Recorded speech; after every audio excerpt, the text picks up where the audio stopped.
بسم اللہ الرحمن الرحیم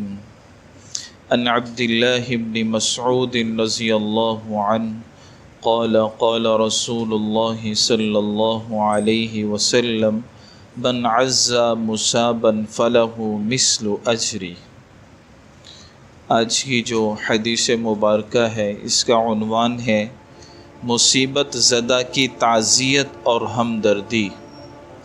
موت یا ایسے ہی کسی اور شدید حادثے کے وقت مصیبت زدہ کو تسلی دینا اور اس کے ساتھ اظہار ہمدردی اور اس کا غم ہلکا کرنے کی کوشش کرنا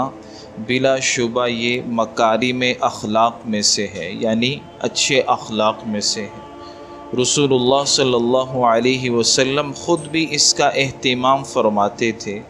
اور دوسروں کو اس کی ہدایت اور ترغیب بھی دیتے تھے۔ اب حدیث مبارکہ یہ ہے، حضرت عبداللہ بن مسعود رضی اللہ تعالی عنہ فرماتے ہیں کہ رسول اللہ صلی اللہ علیہ وسلم نے فرمایا من عزا مصابا، کہ جس نے کسی مصیبت زدہ کی تعزیت کی، فلہ مثل اجری، تو اس کے لیے مصیبت زدہ کا ہی اجر ہے۔ یعنی جو آدمی کوئی پریشان ہے اور آپ اس کی پریشانی کو حل کرنے کے لیے تھوڑا سا اس کے پاس چلے گئے، اس کو دلاسا دے دیا، جیسے اللہ اس کی پریشانی میں صبر کرنے پر اسے اجر دے رہے ہیں، ایسا ہی اللہ تعالیٰ آپ کو بھی اجر عطا فرمائیں۔ کوئی آدمی بیمار ہے، تکلیف میں ہے،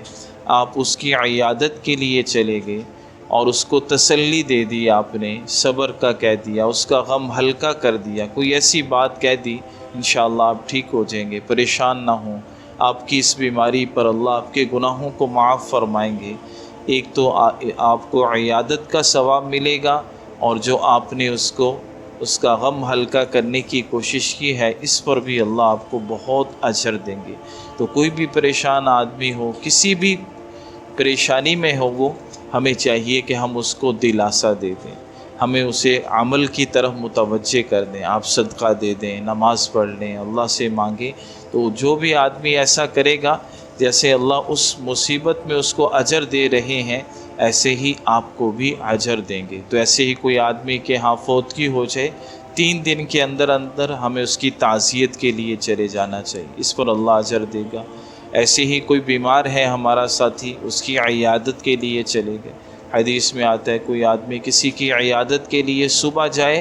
شام تک 70,000 فرشتے اس کے لیے دعا کرتے رہے۔ شام کو جائے گا، صبح تک 70,000 فرشتے اس کے لیے دعا کرتے رہیں گے۔ کوئی ویسے کسی میں بات کی وجہ سے کوئی پریشان ہے، بیمار ہے، تو ہمیں چاہیے کہ ہم اس کا غم ہلکا کرنے کے لیے کوئی ایسی بات کر دیں تاکہ اس کا غم ہلکا ہو جائے۔